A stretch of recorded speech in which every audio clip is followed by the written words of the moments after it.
बिस्मिल्लाहिर्रहमानिर्रहीम। हज़रत उस्मान गनी रज़ी अल्लाह ताला अन्हो खलीफ़ा सालिस और रसूलुल्लाह सल्लल्लाहु अलैहि वसल्लम की दो बेटियों के शौहर, जिसके बारे में रसूल अकरम सल्लल्लाहु अलैहि वसल्लम ने इरशाद फरमाया, अगर मेरी 100 बेटियां होती, हदीस का मफ़हूम है, तो मैं उस्मान के निकाह में दे देता। हज़रत उस्मान रज़ी अल्लाह ताला अन्हो की फ़जीलत बहुत ज़्यादा है, जिनके पीछे हज़रत अली रज़ी अल्लाह ताला अन्हो ख़ुद नमाज़ पढ़ते रहे, बल्कि अपने दो बेटे हज़रत हसन हुसैन को कहा कि जाओ हज़रत उस्मान की जाकर हिफाजत करो, जो बतौर गार्ड हज़रत उस्मान गनी रज़ी अल्लाह ताला अन्हो के पास आए और उनकी हिफाजत की। जब उनका पानी बंद किया गया, एक मलऊन, एक राफ़ज़ी अल्लामा यासिर क़ादरी, जिसने हज़रत उस्मान गनी रज़ी अल्लाह ताला अन्हो की शान में बदतरीन गुस्ताखी की, उसने कहा कि बात चल रही थी हज़रत अली की फ़जीलत ज़्यादा है, ये हज़रत उस्मान गनी रज़ी अल्लाह ताला अन्हो की फ़जीलत ज़्यादा है। मैं आपको कुरान पाक में एक आयत पढ़कर सुनाता हूँ, तिलकर रुसुल फ़ज़्ज़लना बअज़हुम अला बअज़। मफ़हूम है कि अल्लाह ताला ने बाज़ को बाज़ पर फ़जीलत बख्शी है। हज़रत अली रज़ी अल्लाह अन्हु का मर्तबा और मकाम बहुत ज़्यादा है, मानते हैं, लेकिन हमारा ये अक़ीदा है, चाहे वो सुन्नी हो, बरेलवी हो, अहले हदीस हो, मुसलमान जितने भी, उनका अक़ीदा है ये अफ़ज़लुल बादल बशर अम्बिया, यानी कि जिस शख्स का मर्तबा और मकाम है वो है हज़रत अबू बकर सिद्दीक़ रज़ी अल्लाह ताला अन्हु। और हज़रत अबू बकर सिद्दीक़ के बाद जिस सहाबी का मर्तबा और मकाम सबसे ज़्यादा है, उसका नाम है उमर फ़ारूक रज़ी अल्लाह ताला अन्हु। हज़रत उमर फ़ारूक के बाद जिसका मर्तबा ज़्यादा है वो है उस्मान गनी रज़ी अल्लाह ताला अन्हु। उस्मान गनी रज़ी अल्लाह अन्हु के बाद जिसका मर्तबा मकाम ज़्यादा है वो हज़रत अली का चौथा नंबर आता है। मलऊन से जब बात हुई, मुज़ाकरा हुआ, अवैस रब्बानी, देखिए ये जो बातें होती है, मुबाहिसा किया जाता है, तो इसमें फिर इल्मी दलाइल देखे जाते हैं।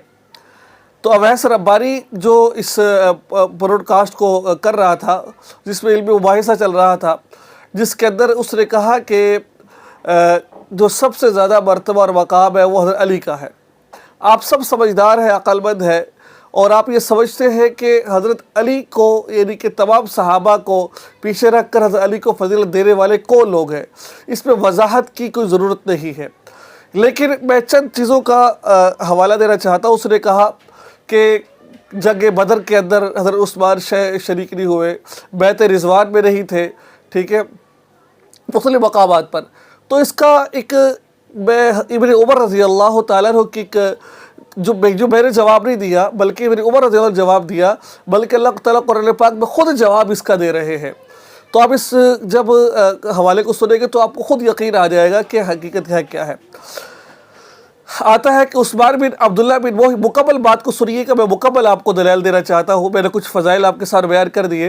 हज़रत उस्मान गनी रज़ी अल्लाह अन्हु कितनी फ़जीलतें हैं, जिनके बारे में रसूल अकरम सल्लल्लाहु अलैहि वसल्लम ने फरमाया जन्नती है, यानी कि जन्नत, दुनिया के जन्नत की बशारत जिसको दी और कई मरतबा दी, ठीक है, और जिनको बेटियाँ दी, जिनको जो से तो क्या आता है, उस्मान बिन अब्दुल्ला बिन मोहिब से रिवायत है कि अहले मिस्र में से एक शख्स ने बैतुल्लाह का हज किया, ठीक है।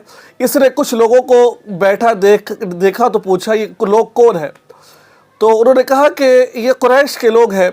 इसने कहा कि ये जो शेख बैठे हुए हैं, जो इनके दरमियान बैठे हुए हैं, ये कौन है। कहा कि उमर रज़ी अल्लाह ताला अन्हु है, यानी हज़रत उमर के बेटे हैं। तो वो इनके पास आया और बोला कि मैं आपसे एक चीज़ पूछ रहा हूँ, तवज्जो से बात सुनिएगा। आप मुझे बताइए, मैं आपसे इसकी घर की हुर्मत का वास्ता देता हूँ, यानी कि बैतुल्लाह बैठे हुए थे, मस्जिद हराम का वास्ता देकर उसने कहा कि मैं मस्जिद हराम का आपका वास्ता देता हूँ, मुझे सही से बताइएगा। तो पूछा आपको मालूम है कि उस्मान रज़ी अल्लाह अन्हु ओहद के दिन भागे थे। इन्होंने कहा हाँ, जंग ओहद में। फिर इसने कहा कि क्या आपको मालूम है कि वो बैत रिज़वान के वक़्त मौजूद नहीं थे। इन्होंने कहा कि हाँ। फिर इसने कहा कि आपको मालूम है कि वो बदर में मौजूद नहीं थे तुम्हारे तो उसने कहा, हज़रत इब्न उमर ने कहा, तो इस मिस्री ने ازارہ تعجب اللہ اکبر کہا اور اللہ اکبر کہتا ہوا کھڑا ہو گیا، غالباً کھڑا ہو گیا ہوگا، جیسے خوشی سے بندہ کھڑا ہوتا ہے نا، ایسا یہ کھڑا ہو گیا۔ تو اب آپ اندازہ لگائیں یہ کون ہو سکتا ہے جو صحابہ پر تبرہ کرے، صحابہ کو برا بھلا کہے، صحابہ کی شان میں گستاخی کرے؟ کون لو؟ مجھے وضاحت دینے کی ضرورت نہیں ہے کہ میں اس کے اوپر وضاحت آپ کو دوں، میں کون ہو سکتا آپ لگا سکتے ہیں۔ حضرت عمر نے کہا، اللہ کے وہ بھی ولی تھے، صحابی تھے، عمر کے بیٹے تھے، انہوں نے کہا ادھر آؤ بات سنو میری آ کر۔ کہا کہ تم نے پہلا سوال کیا کہ ابن عمر جو ان سے تھے وہ احد کے دن بھاگنا، یہ کیا یہ بھاگے تھے؟ تو آؤ میں اس کا جواب دیتا ہوں۔ تو قرآن پاک کی ایک آیت ہے، وہ آیت کیا ہے؟ سورہ آل عمران آیت نمبر 155، اللہ تعالیٰ فرماتے ہیں ان الذین تولوا منکم یوم التقى الجمعان انما استزلهم الشیطان ببعض ما کسبوا ولقد عفا اللہ عنہم ان اللہ غفور حلیم۔ تو اس کے اندر اللہ تعالیٰ فرما رہے ہیں کہ تم میں سے جن لوگوں نے اس دن پیٹھ دکھائی، جس دن دونوں جماعتوں کی بڑھ بھیڑ ہوئی تھی، یہ لوگ اپنے بعض گناہوں کے بعض شیطان کے بہکاوے میں آ گئے تھے جو ظاہر، لیکن یقین جانو، اللہ فرما رہی ہے لیکن یقین جانو اللہ نے انہیں معاف کر دیا ہے۔ اللہ تعالیٰ ہے بیش بخشنے والا اور عمل یعنی کہ تحمل والا ہے، سورہ آل عمران۔ اور جب اللہ تعالیٰ نے خود معاف کر دیا، اور میں اور آپ کون ہوتے ہیں صحابہ پر تبرہ کرنے والے؟ کیا اس وقت رسول اللہ صلی اللہ علیہ وسلم موجود نہیں تھے؟ ٹھیک ہے، کیا ابوبکر صدیق موجود نہیں تھے؟ عمر فاروق موجود نہیں تھے؟ عثمان کے بعد علی موجود نہیں تھے؟ یہ بات کہنے کے لیے آپ نے یہ بات کہی۔ اچھا، دوسرے سوال کا جواب سنیں آپ۔ اس نے کہا کہ بیعت رضوان کے بارے میں کہا، ہاں، اور تو فرمایا کہ اور رہی بات کہ اس دن غیر حاضری تو ان کے نکاح میں اور جنگ بدر کے بارے میں فرمایا، پھر میں بیعت رضوان میں آخر بتاؤں گا، میں جنگ بدر میں شریک نہیں ہوئے تھے۔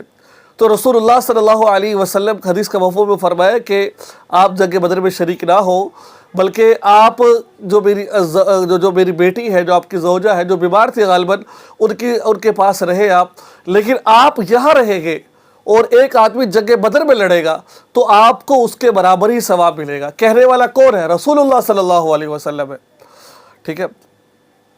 اور بیعت رضوان میں شامل نہیں تھے، تو رسول اللہ صلی اللہ علیہ وسلم نے کسی کام کی غرض سے ان کو بھیجا تھا حضرت عثمان غنی رضی اللہ عنہ کو، اور فرمایا تھا کہ میں عثمان کی طرف سے یہ ہاتھ میرا ہے، یہ عثمان کا ہاتھ ہے، یعنی کہ رسول اللہ صلی اللہ علیہ وسلم نے حضرت عثمان کی بھی بیعت کی تھی، ٹھیک ہے۔ کہا کہ یہ میرا رسول اللہ، جس کے بارے میں رسول اللہ صلی اللہ علیہ وسلم خود بیعت کر رہے ہو کہ یہ ہاتھ عثمان کی طرف سے ہے، اللہ تعالیٰ کبھی کو معاف فرمائے۔ تو کون میں اور آپ کون ہوتے ہیں صحابہ پر تبرہ کرنے والے؟ تو سوچ سمجھ کے بولا کریں آپ لوگ۔ آپ شاید نہ آپ کو چہرے پر داڑھی ہے، سنت رسول ہے، نہ آپ کو کچھ بات کرنے کا سلیقہ طریقہ آتا ہے، اہل علم کے پاس بیٹھے آپ لوگ، تو آپ صحابہ پر تبرہ کرنا شروع کر دیتے ہیں۔ تو صحابہ کرام ہماری جان ہے، ہمارے ایمان کا حصہ ہے، صحابہ نہیں ہے تو کچھ بھی نہیں ہے، ٹھیک ہے۔ تو اللہ تعالیٰ سے دعا ہے اللہ تعالیٰ ہمیں صحابہ کرام کے نقش قدم پر چلنے کی توفیق عطا فرمائے، اور اس طرح کے جو جاہل قسم کے لوگ ہیں ان کو ہدایت عطا فرمائے۔